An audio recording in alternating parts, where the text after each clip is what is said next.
The BFA dance program at the Peabody Conservatory of the Johns Hopkins University prepares students to be at the forefront of dance innovation through performance, choreographic and critical historical and theoretical exploration.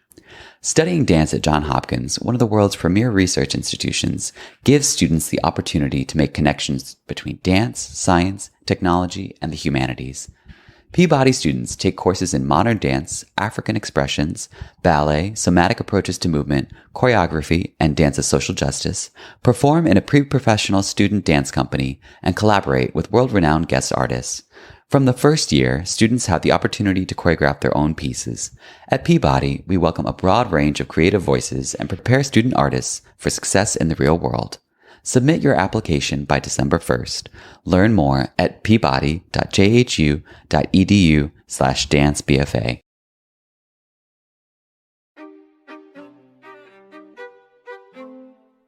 I'm Rebecca King-Ferraro. And I'm Michael Sean Breeden, and you're listening to Conversations on Dance. On today's episode of Conversations on Dance, we are joined by Marina Harss, author of The Boy from Kyiv, the life story of the great choreographer Alexei Ratmansky. We talked to Marina about her own journey to writing dance, how she came to admire and love Ratmansky's work, and what her process was researching and developing the book. You can purchase The Boy from Kyiv at your local bookstore or at the link in this episode's description. Marina, thank you so much for joining us on what we were just saying before we started recording is maybe the busiest week of your life. So we're going to take it back to a simpler time since we've never had you on. We want to hear, before we get into anything about the book, how you first started to fall in love with dance and then when you first started to write about it. Absolutely. Well, thank you guys so much for having me on. First of all, I love your podcast. So it's an honor. We've been wanting to have you on for so long, but we've actually had this like on our calendar for so long because we knew it was coming and we're like, we will wait for that. So that's why. And I've been waiting forever for the book to be out too. So it's perfect. How did I get interested in dance? Well, I have a background in music. I grew up playing the piano pretty intensively. And I did study ballet as a little girl, but I had no talent. What I did have was musicality, which I think is something that has really come in handy as I developed my interest in dance, which came on the late side. I was working at the New Yorker magazine as a fact checker. Mm-hmm. And I was also doing translations on the side, literary translations. Right. And I kind of thought that was the direction I would go in. But I started checking a lot of Joan Accocella's reviews, and I just found her way of writing about dance so visceral and so exciting that it made me want to see more dance. So it's a kind of interesting way of entering the art. And as I went to see more dance, I felt my musical background clicking into place. And I was going to see a lot of city ballet. So the relationship between music and dance was so clear in my head. And it really made me want to write for the first time. I had never really... I'd written because I was a literature major, but I never had thought, I want to be a writer. And so that combined with my translation background and the desire to actually translate what I was seeing on stage in a way that a reader could visualize it without necessarily seeing the performance, because that's what you do when you're a reviewer, made me really want to write and analyze what I was seeing and what I was feeling. Dance made me excited in a way, an intellectual way, that nothing else had really accessed before. So it made me want to see everything I could, as many different kinds of dance. And I audited a lot of classes, actually at Barnard, taught by Lynn Garafola, who was incredibly generous and let me sit in on her classes because I knew I needed a background. Mm-hmm. And then I started taking ballet because I knew I needed a vocabulary and I needed to know how it worked. And, I started with little things and then I went on to bigger things. I love you just mentioning the way you got into dance, but I think that that's what writing on dance does for me too. I mean, granted, that wasn't my entry point to dance, but like when I remember when I started to read Croce, and I was like, this makes me want to go back and revisit this video I've seen of this performance, and good dance writing expands your own love of the art form outside of just strictly sitting and watching it. So I love that was what inspired you. Absolutely. And everyone brings a different element to their writing. Like with Croce, it was her immense literary, film, art, historical background. So she could bring so much context to bear. With Joan, it was this incredibly visceral writing style, like so direct. I think David Remnick once said that she writes about dance as if she were writing about a boxing match. And I feel that. And for me, at least I felt at first, and I hope it comes through, it was this combination of how dance and music interrelate. I wonder what were some of the first things that you started seeing once you started to have these ideas, like maybe I do want to get more into dance. What were some of those entry points for you on stage? Well, there were a few. I mean, definitely Concerto Barocco is a ballet that is just by Balanchine. That it just I think it was one of the first times that I felt that I was seeing the score before my eyes, and I could hear, oh, this is when the other violin comes in, and oh, this is how this figure. I could like literally see the notes in my head, and that was very exciting to me. And it's not something that's unique to ballet. Like I love flamenco, and one of the things that's so exciting about flamenco is it's less seeing the music and more seeing a body at the service of the music. It's like the music takes over the body, and then you see the music and the voice. It's this comment. Also, I have an interest in the voice. My husband is an opera singer, so the voice is another thing that really excites me. So seeing the vibrations of the voice and the vibrations of the body kind of riding the same wave and having this conversation back and forth is something that I find extraordinary. I feel the same way about Indian dance, classical dance, even though obviously it's something much more foreign to me. You can spend a lifetime trying to learn all the technique and the musical modes and all of this, but there was also the words. Well, in flamenco too, but in Indian dance, the dancer is responding not just to the music and the tonality and the sound of the rhythm, but also to what's actually being sung about, and is depicting what is being said, which is interesting because Mark Morris also often uses vocal music, and I feel the same way about his music. He shows you in some way in his operas and in his vocal pieces like Gloria what the music is about. I think that's what great dance does. I mean, I ran into you at Russell Janson's retirement, and we had a little conversation just specifically about that like there's nothing better than listening to a score of a ballet you love, and you can the steps just pour forth in your brain. Like I was saying to you that I felt like I remember every step of Ruby's. Of course, I never danced the women's roles. I never danced the lead. I just did my little core part, but I remember everything because it's so musical. Yeah. I feel like that it like creates a map in your brain. Yeah, absolutely. I saw a former City Ballet dancer posted on Instagram. She was at the reunion and she was on stage, and she was so excited that she was actually doing the closing of Diamonds because she had always been in the corps, and she was singing the music to herself, and she remembered every step. Yeah. And that's often when I see videos online, before I even click on the music, I know what it is. Right. Isn't that funny? It's so true. Yeah. It's so good. I also wonder what your experience was like once you started taking ballet in order to in order to familiarize yourself with the vocabulary. What was that experience like for you?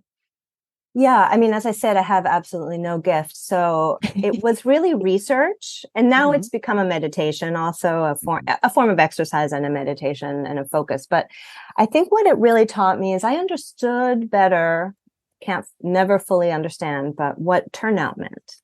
what pointing your foot means, what straightening your leg means.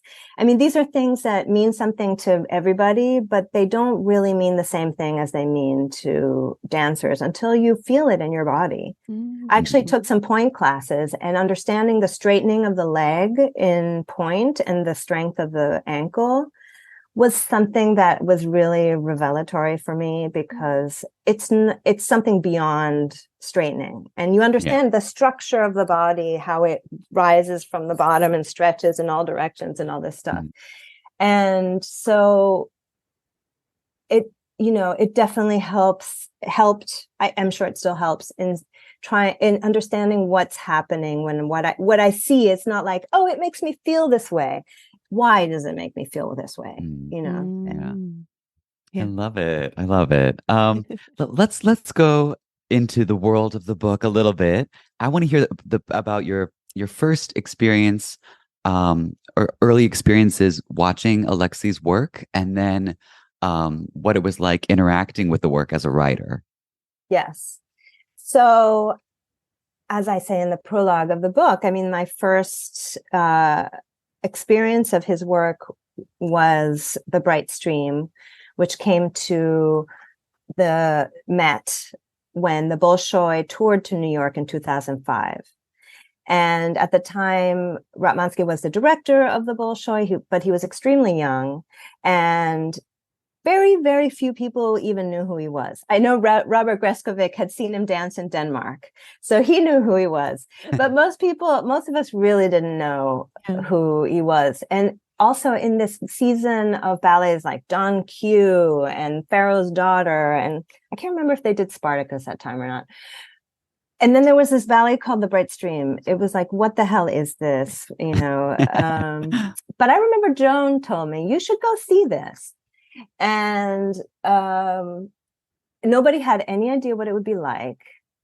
It's a ballet set on a communal farm in this early Soviet period.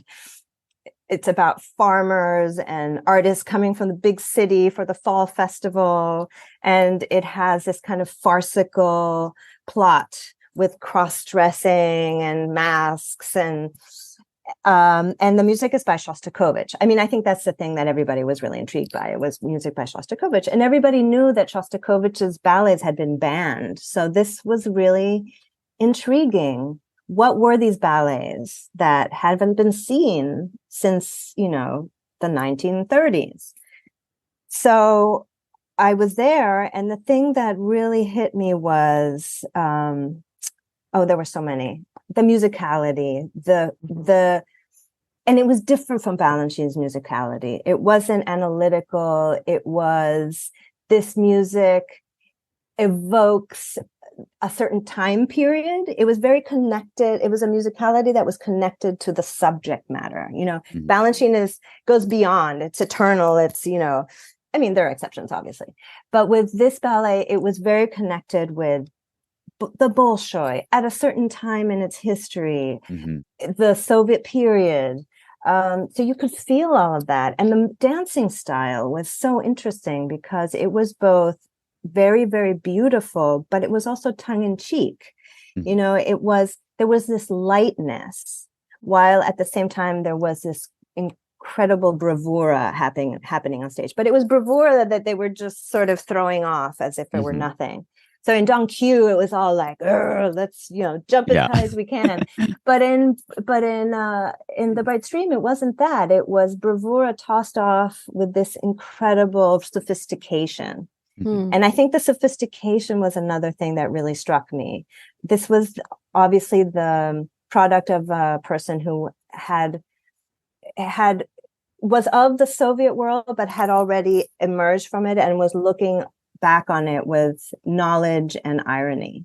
But that was combined with also humanity. So, it was this incredible mix. And I think the second ballet that really solidified my impression was Russian Seasons, which he made the very next year, because it showed that was a more abstract work. It was to much more challenging music, vocal music. It showed that he could be abstract.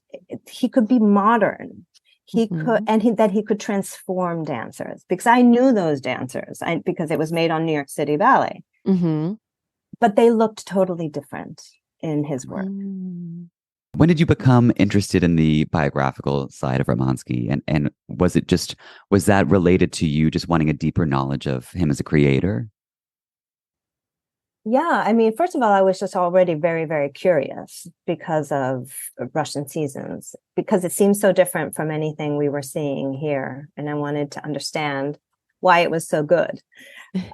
But when it was announced in 2008, but he joined in 2009, that he was coming to American Ballet Theater, and I found out he was making a new ballet, I thought, this is my opportunity to kind of get behind the curtain. And so that was when I wrote my first long piece about him. It was for The Nation, and they gave me lots of words. So I went and watched him in rehearsal and interviewed him.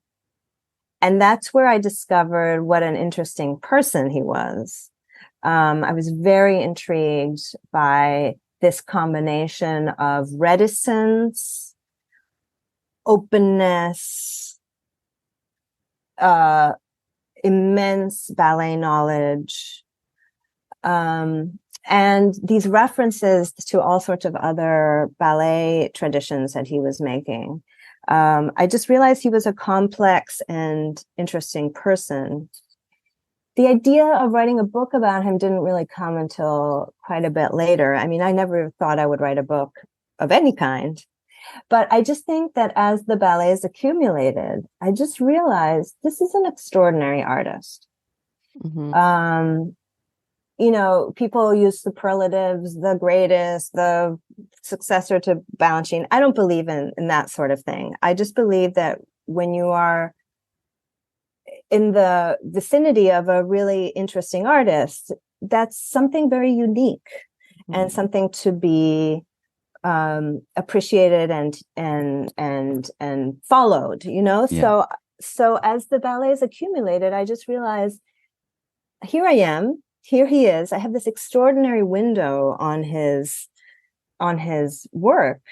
ABT has always been so generous in allowing me to sit in and watch rehearsals. And not only ABT, he is incredibly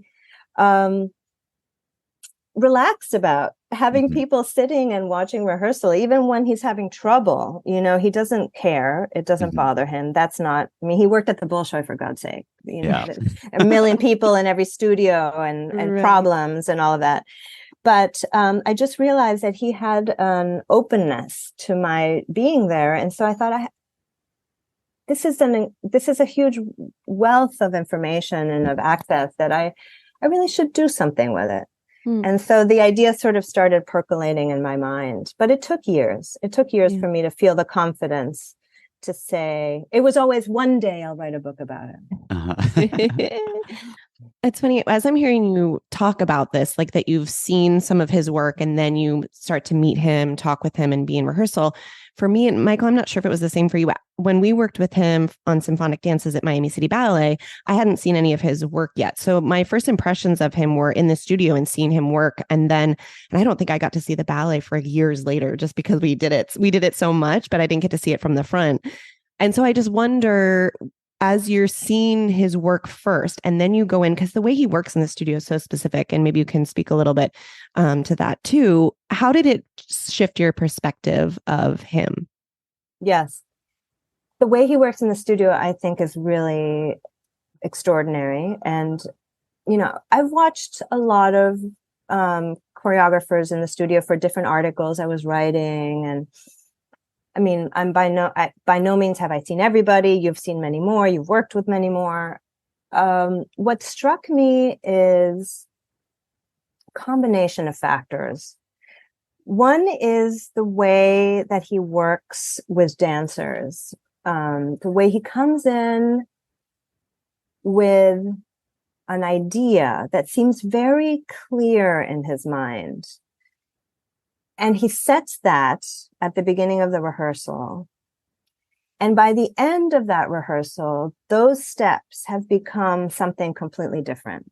Mm-hmm. Because he works, my best analogy is like a sculptor. First you have a block, then you have sort of a recognizable figure, but then that figure, through constant, very careful shaving away of facets and curves and dimensions, becomes something so much more complicated and so much more interesting. I mean, that's the thing about his work. It's never neutral or straightforward. It has an infinite number of nuances and details. Right. Yeah. So to see, and he doesn't go ahead and work on the rest. He works on that, until the end of that rehearsal. And at the end of that rehearsal, that little, whatever it was, sometimes you sort of feel like, oh, it became this other thing. It's very striking. Yeah. The other thing that I was struck by in rehearsal is that he'll work little by little on the different parts. He can work under any conditions, it seems like. Yes. Noise, pressure, tired dancers, which is a huge thing. Yes. And you'll be in the studio either with just a few people or with 1 million people, and his focus is really powerful. And out of this mess comes some kind of order. Mm-hmm. But not only that, and that's what speaks to the difference between what happens in rehearsal and what you see on stage, is maybe in rehearsal you'd never even see all the parts together. Right. But then what you see on stage is this mosaic that suddenly has clarity to it. And you think, oh, that little thingamabob that I was seeing, it's over there in the corner. Mm-hmm. And nobody can even see it, but it matters because everything has complexity. I mean, in a way, he's a very Baroque choreographer. That's kind of how it feels as a dancer too. I think like there's so many things that can happen. I'm just thinking like specifically of symphonic dances, just because it's in my memory right now, but there's so many little things that you're doing in the back. And then you can't really see how it comes together until you sit in the audience. And then you're like, wow, like that comes together in a way I didn't even expect, even though I'm on stage every single time doing it. It's just, it's really interesting. I remember specifically Whipped Cream, which I watched most of the process of, and how the dancers were not that excited about the subject matter. They a ballet called Whipped Cream sounded silly, and the choreography is very rococo and very kind of orchidaceous, and people didn't, because he's a man of few words, people didn't really know what he was getting at. And then I remember seeing the first run through or the second run through of something of everything. And there was this vibration in the room as people realized what was happening in that ballet and how many layers it had and how much was going on at the same time and how actually complex and sophisticated and funny it was. Right. Yeah. Something else that you bring across so well in the book, that what struck me about Alexei when I was first working with him, is how he can be so quiet and almost shy, but it's so demanding at the same time. I think you think of a choreographer getting in the room and yelling at you and bossing you around, and that's demanding. But there's something, he's insistent upon getting what he wants, but it's in this quiet, almost shy way. And I think it's kind of wild to watch him work in that way. It's just nothing I've ever seen before. He's shy, he's reticent, he's very polite. I mean, I always love seeing the way he approaches dancers in a rehearsal. There's so much worry about, the relationship between choreographers and dancers, but when he's going to touch someone because he just hasn't been able to communicate what he wanted, he'll say it and he'll kind of approach already with his hand extended so that they know what's about to happen. Mm-hmm. And he touches with the very tips of the fingers so that there's this great respect and care for not impinging on people's space. At the same time, what he's asking of them is enormous, almost impossible, seemingly impossible, actually. And this goes back to what I was saying about rehearsals. There are things when he sees someone do something and he sees that they can do more because they just did that, he always asks for more. And when they do more, he thinks, well, maybe they can do more. So he's very, very, the word is demanding, yes, and insistent and sure. Well, not sure. He has doubts, and there are things that don't work out. But he keeps asking and asking and asking. And I think, it's a combination of his faith in dancers, because he knew himself that there were things that people didn't think he could do, and that he pushed and pushed until he could do them.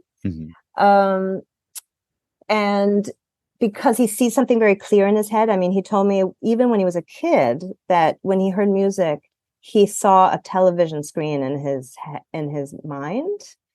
And so there is something so definite in his head that he wants to reach that. It's not like, oh, let's see what we can do.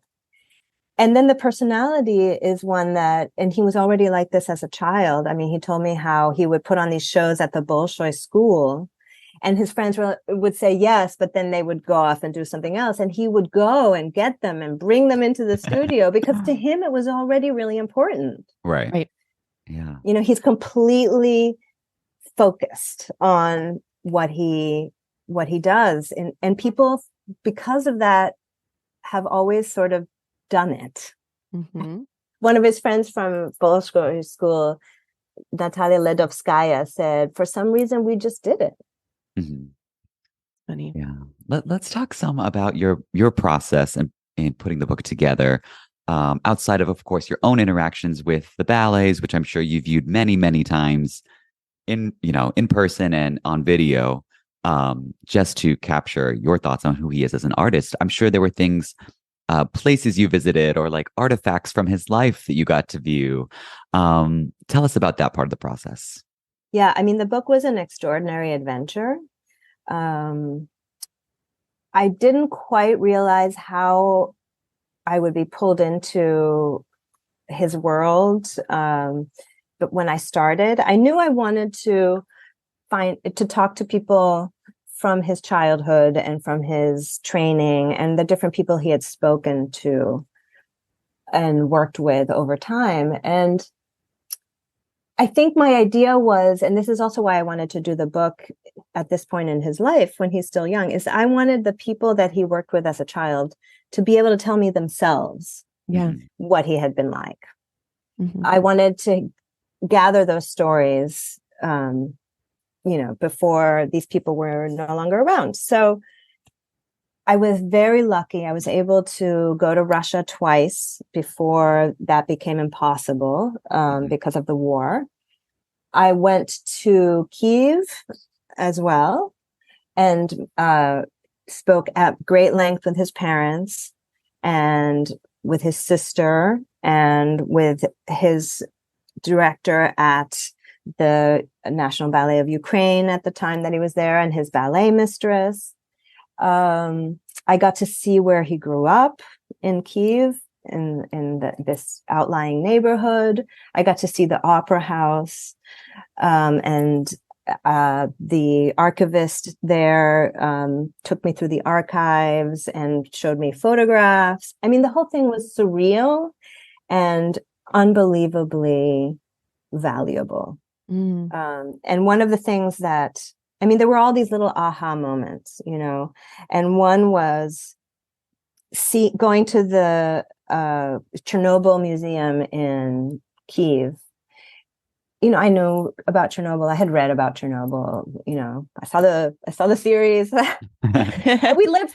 You didn't live through it, but I lived through it. I had friends who had been in Belarus at the time.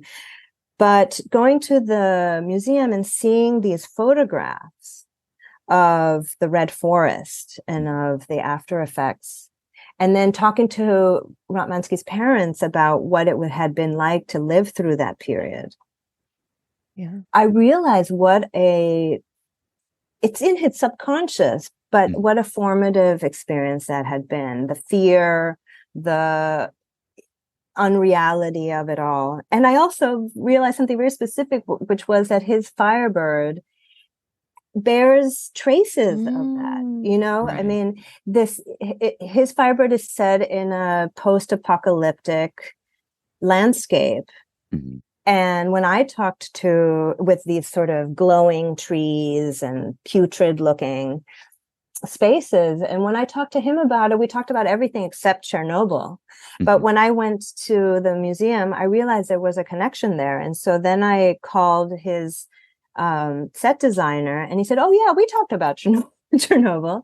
We talk about the red forests." Oh, so there was this connection there that absolutely no one had made, and I hadn't made, and I never would have made, and that he didn't tell me about. So there are things you find, and then when I told him, he's like, "Oh yeah, I guess so," you know. But right, but it's there. And then another one was going to the Bolshoi school in Moscow and seeing this place and realizing what a transformative experience, and how that building, which is a huge block large, it's circular, it's totally self-contained, is an absolute world for the students. They come in, they're children, they come out, they're dancers. Wow. You know, it's really, it's something I don't think exists. Maybe the Paris Opera School, I don't know, but it's something very, very particular about that place. Yeah.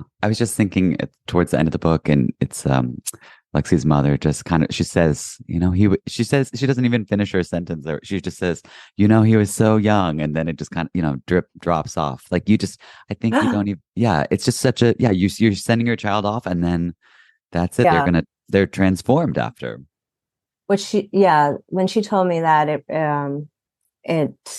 it actually made me cry a little bit, because meeting his parents, they're the most wonderful people. And that also explained a lot about his character. The fact that he's quite a positive person, quite a soft-spoken person.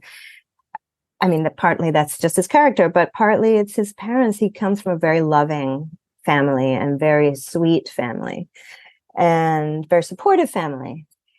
And the idea that they let this little 10-year-old boy leave for Moscow, which was 10 hours away by train. And, you know, it's not like they never saw him again, but his life happened elsewhere from that moment on. And I don't think that for his parents, they even could grasp what was happening. And so when she looked in my eyes, and this was through a translator, obviously, but somehow I found out that you can talk to someone through a translator and still feel like you're speaking to them directly. Right. As she said this to me, she held my hands as we were at the door. I was about to leave Kyiv, and I thought, oh my God, I'd better write a good book, because she deserves it. Oh, so nice. I wonder, what was the conversation like with Ratmansky? Like when you approached him and you said, I want to write this book, what did he say? And then how did you guys work together on this project? So when I first approached him, it was after I saw Serenade After Plato's Symposium. And I was very excited by that work, and I felt like he'd hit a new kind of level of sophistication in his work. And I very, you know, uncharacteristically wrote him an email, you know, at 1 a.m. He's also a night owl, just saying, you know, one day I'd really like to write a book about you. Would you be willing to, you know, take part in such an enterprise? And he wrote, I can't remember exactly, but very short immediately, because he was up also working on something, saying, sure. And so then the wheels really started turning. Right. And so then we had a real conversation, because then I talked to some people to see if there was really a possibility. You know, you never know if there's a place for a book like this. So I talked to a few people, and it really seemed like there was an interest. And so then I sat down with him and I said, we had a real conversation about it. And I said, this is going to be a pain. If I do this, it will be a pain. It will take up time. It will, I'll be around a lot. Are you willing to tolerate that? I mean, I totally understand if you're not, and we'll just drop it there. And his answer was, sure, but who would want to read a book like this? He was very puzzled by the whole idea. Everyone. And I said, well, I have a feeling there's some people who might want to read it. And actually, I gave him a copy of Joan's book about Mark Morris, because at the time that was my model, because she had written a book about him when he was quite young, quite a young choreographer. And people had wondered, why write about someone when they're in the midst of their career rather than later? But I thought, this is why, because Joan's book about Mark really captures who he was as a child and his family situation and, all the influences. So he said, fine. He said, okay, and I also said, in order to do a good job, I really need this to be an independent thing. I want to interview you, but it's not an approved biography and you wouldn't have approval of the final copy. Is that okay with you? Of course, we'll let you see it, and then we can go over factual problems. And he said, fine. You know how he is. Yeah. It's like, all right. Very, very hands off. But what I got at that moment was the reassurance that he was willing to kind of sit there and be, interviewed. And what I discovered was he's a man of his word. If he says he's going to do something, he does it. And so even though he's very difficult to keep up with because he's constantly on the move, he really allowed me total freedom. Can I come to Russia and watch you work with the Bolshoi dancers when you're setting Romeo and Juliet on them? Sure. Can I, can I, I watched him work in many different places, and it was always, okay, sure. He wasn't hands-on in any way, but he gave me something much more valuable, which was total access, let's say. Right. And then in conversations, I think he began with a certain shyness about talking about himself. It's not something he's used to. But I found that over time, those conversations became longer and longer. I would come with a million questions. We'd get through, some of them. And he was just so frank. If you ask him, he will tell you exactly what he thinks. He doesn't pussyfoot or try to hide things. And so those conversations also just became much more wide ranging. And I sensed, I may be completely wrong, that he enjoyed them as well, because he enjoyed talking about his work at length in a way that he had never done, at least to that extent before. And so the conversations became more and more interesting. Yeah. Something I think is such an integral part of the book, and what made me love it right away was the way that you are assembling his life experiences in a way that helps you to understand just where all of his influences are coming from. Like, sure, on a piece of, in my mind, I knew, of course, that he had been at the Royal Danish Ballet, so he's going to have influence there, and, had danced in Canada, and of course, trained in Russia. But you kind of just very meticulously put all those pieces together in a way where you're just like, oh, well, this is why he is the choreographer he is. Maybe you could talk a little bit about what each of those periods meant, and how long you were going to devote to each one, how big of a piece of the puzzle it is in his mind as a choreographer. Talk a little bit about that. That's something I really wanted to do in the book, because I saw so many traces of so many different dance traditions. but like you, I sort of, I could just see the surface of it, but I didn't know how he had experienced them in his dancing and in his intellect. And I think that going to these places and talking to him about these traditions, I realized just how much of a researcher and assembler he is, because he really loves ballet. Mm-hmm. He truly loves ballet.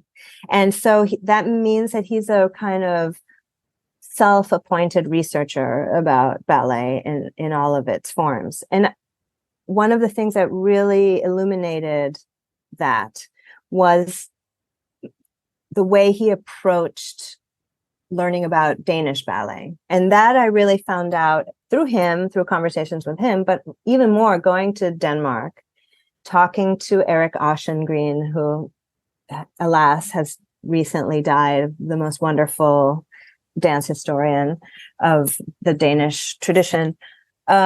Talking to Gudrun Bojesen, who was in the company with him at the time, talking to Thomas Lund, and hearing about, and Anne Middelbo, who's a critic in Denmark, hearing about how he came not just to dance, but to learn about Bournonville. Mm-hmm. And I think that before I went there, I didn't realize what an influence that had on him in many aspects. I mean, he was there for 7 years. They were the final years of his dancing life. It was like the end of his dance education, a little bit. Right. Mm-hmm. He went and he wanted to learn how to dance Bournonville. And it's really hard if you're not trained in that tradition. And he's Russian. He was trained in a tradition that was almost the opposite of the casualness of the Danish style. He was muscular. He was all about attack, And so he went to Erik Oceangren, who was at the university then, and asked him, can you talk to me about Bournonville? Mm-hmm. Can you tell me what to read? Can you show me prints? Can you lend me videos? And he really researched it like a graduate student. And took all the Bournonville classes at the company. He took every Bournonville, and I remember he told me that the Danish dancers were rather bored with the Bournonville classes, but he was obsessed with the Bournonville classes.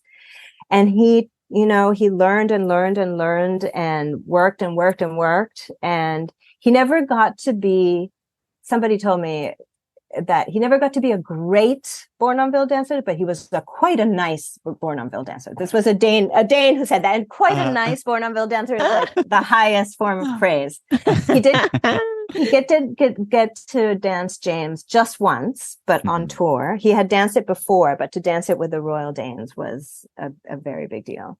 And Gudrun told me that he would sit and watch performances and rehearsals of Napoli and other ballets, and he'd say, look at that pas de trois. It's incredible. And Gudrun would look at it and she'd be like, oh, yeah, I've been dancing that my whole life. Okay. Uh-huh. And then eventually when he started making his ballets, like Turandot's Dream for their company, and then later The Bride's Dream, she saw little snippets of Bournonville. And she also saw, and this was a wonderful detail, in The Bright Stream, there's those two kind of dopey peasants. Well, they're not peasants. They own a dacha. They're called the dacha dwellers. And they're these comic bumbling characters. And she said that was straight out of the Danish tradition of mime. And it was and he told me, then I asked him about it, it was a tribute to Kirsten Simone, who was a great Danish ballerina who later became a character dancer and who's still alive and living in Denmark. I met with her as well. So these things aren't just theoretical. Right. They're real. Right. Yeah. And they're actually, the steps are actually there. Yeah. Right. I wonder how much, now that you've really, like you're saying you traveled with him when he was working at different companies, you are so well versed in that now. I wonder how your perspective has changed on seeing him dance with different companies. Like you're talking about, he comes into the studio and he's like, this is what I want to do. And then it evolves into something else. How is it evolving for Balanchine trained dancers versus Bournonville influences? Yeah. I didn't travel with him. I traveled independently and met up where he was. Sorry, you were there when he was there. Yes. Right. I'd be like, where are you going to be making ballet? Okay. And I'd buy my tickets. Yeah. Right. Very important distinction. Sure. What I noticed was a remarkable consistency in his work with different companies. I think the difference I noticed with New York City ballet dancers was that I mean, I haven't seen rehearsals recently, but when they did his movement in rehearsal, there was something, they gave it a spin already that was Balanchinian, Mm-hmm. and he would work with that. Mm-hmm. You know, he would, and I think he does this with every company, but maybe because Balanchine and Bournonville. The bees, two bees. I think it's because the Balanchine style is something he's so excited by. It comes out even more in his choreography. But what I noticed working with other companies is that he takes what he sees in front of him and he just works to mold what's in front of him. Right. And also an infinite patience. I mean, as you said at the beginning, Michael, this desire to see something very specific and working towards it is always there, but it works at different speeds with different dancers and with different traditions. Mm-hmm. And for example, working with the Bolshoi, I noticed there was more, I'm not going to say resistance, but they had to come from a much farther away to get to his style. Gotcha. Right. Mm-hmm. And so the patience, the repetition, the cajoling, the quiet, the showing, always the showing. Mm-hmm. I mean, that's something that he does in every company, and that I think there's no better interpreter of his movement style than himself. Yeah. Even now, he can show a phrase and you understand the musicality, the accents, the size of the movement, what is more important, the emphasis, all this stuff. So he would, I mean, I don't know how he gets through a day because the amount of energy he puts out in a rehearsal, and he'll do 8 hours of rehearsal. He'll show and show and show and show. And that happened in every setting that I saw. Mm-hmm. And I think it was probably, the same when he was 20. Mm-hmm. Right. I mean, gosh, just the way he shows, it's just, we all loved to talk about it because it was so beautiful. I mean, sometimes you could get caught up in just watching him and be like, oh, wait, I have an assignment here. I'm supposed to be emulating. But it's so wild how, how many years into retirement from the stage is he? And yet it's just the scale and the specificity, and you immediately know what is expected of you. And yet it feels impossible, like dancers that are at their own peaks. Like I'm friendly with Isabella Boylston, and we talk about him often, where it's just like she is a principal ballerina with American Ballet Theater and can do everything, and she'll just look at it and go like, what I'm supposed to do? Yeah, and you can see the vocabulary streaming through him. You can see that he danced Yuri Killian. You can see that he danced Balanchine. You can see even that he danced Béjart, because that sort of big, opulent upper body stuff. Right. You can see in the footwork that he danced Bournonville. You can see in the strong back that he comes from the Russian tradition. Right. It's like this alphabet soup in his body. Yeah. One thing I'm curious about, I have a question about the Go name ahead. of the book. I was wondering how you got to the name of the book, and if that maybe changed in recent years. Yeah. So it wasn't the original title. The original title was, I worked really hard to find a title. It's a very difficult thing. I bet. Yeah. This was one of the names that was one of the titles that was in the mix, but nobody really liked it. It's like, boy, I don't know. It's maybe a little cheesy. So I came up with a very dignified title. It was very dignified, very, neutral. And it's like, oh, this is a serious book. Mm-hmm. And then the war started.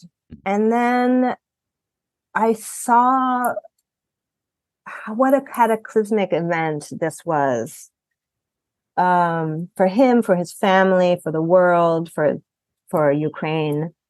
And it brought to the fore a theme that I had been really thinking about from the beginning, which was, who is Ratmansky? Where is he from? What is his origin story, as people like to say, or what is his identity? And I had always had a little bit of trouble pinpointing it, because for many reasons. And I think he had trouble pinpointing it as well. When I would ask him, so do you feel Russian? Do you feel Ukrainian? The answers were always a little murky. And I realized, he was a Soviet man. He was a post-Soviet man. He was he didn't have a home, blah, blah, blah. But then the war made everything very, very, very clear. Mm-hmm. The pain he felt was very specific. The who mattered to him in his life became very, very clear. And I realized at that moment that it had always, in a way, been clear, because when he went to the Bolshoi school at 10 years old, so 1978, it was still the Soviet period. He was known at the school as the boy from Kyiv. So this was already a label that was being put on him, that was, you're here, you're great, you're lovely, but you're from somewhere else. Right. It was a term of endearment also, but it was a mixed term of endearment. And in fact, when he graduated, he was expected to go back to Kyiv, which to them meant like the provinces. You go back there, go dance with your other Ukrainian dancers. And so there was an othering there and at the time he felt very disappointed. Oh, I have to go back to Ukraine, blah, blah, blah. But what became clear with the war is that was very intentional in the Soviet period. Russia tried to, and successfully managed to, obscure people's sense of nationality, because Russia was really what mattered. And Moscow mattered, and St. Petersburg mattered. So everything else was kind of out there. It's the provinces, Right. And so I felt suddenly that little tidbit from school was actually really, really significant. And I realized that had to be the title. Yeah. It wasn't really like I had to choose. That was the title. And now when I look back, I think it couldn't have been anything else. When he posted on Instagram the other day about the book, he commented on the title, and it seemed, based on, I don't have it in front of me, but it seemed like it meant a lot to him that was the title, which made me curious about how it came to be. Yeah. I mean, I didn't tell him when I was going to change it. I did make some changes after the war started, and after it was announced that he was going to New York City Ballet. I went back and I just kind of gently thought about everything. Right. But when I changed the title, I didn't ask him or tell him. But I am very happy that it means something to him. Yeah. I got it right. Yay! So, of course, we hope all of our listeners go out and get the book. Where should we be buying the book? Where would you like us to buy the book? Well, of course, your local bookstore is always the best place to buy a book. But it can be bought from the Macmillan website. It can be bought from Amazon. you know, all of the chains or whatever. It's out there. So we're going to put a link in the description of this episode so that people can get it, because we really hope that everyone will and dive in. It's so wonderful. And we're so happy to hear about it. I really appreciate it. And, you know, one last thing, I really feel like in great part, I wrote it for the dancers, because there's so many dancers who have done his work and who love doing his work. And you don't have time in the studio for these conversations.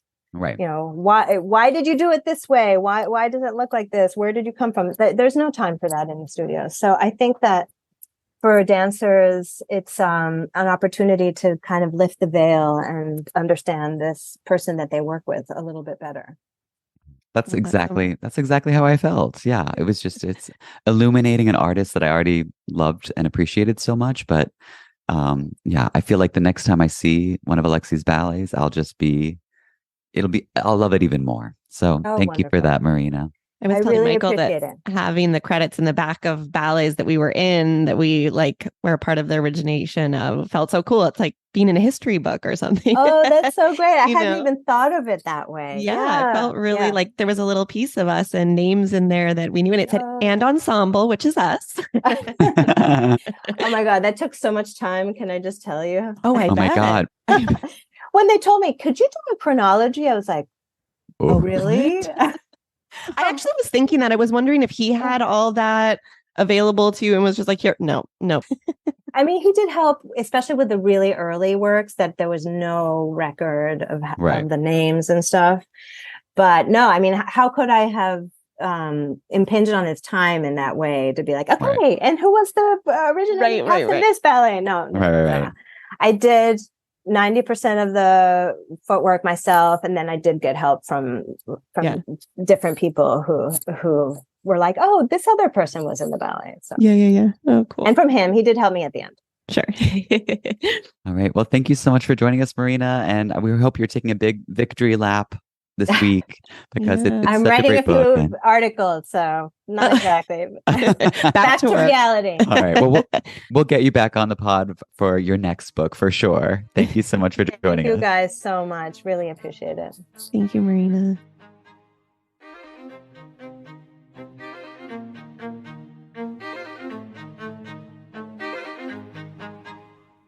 Conversations on Dance is part of the ACAST Creator Network. For more information, visit conversationsondancepod.com.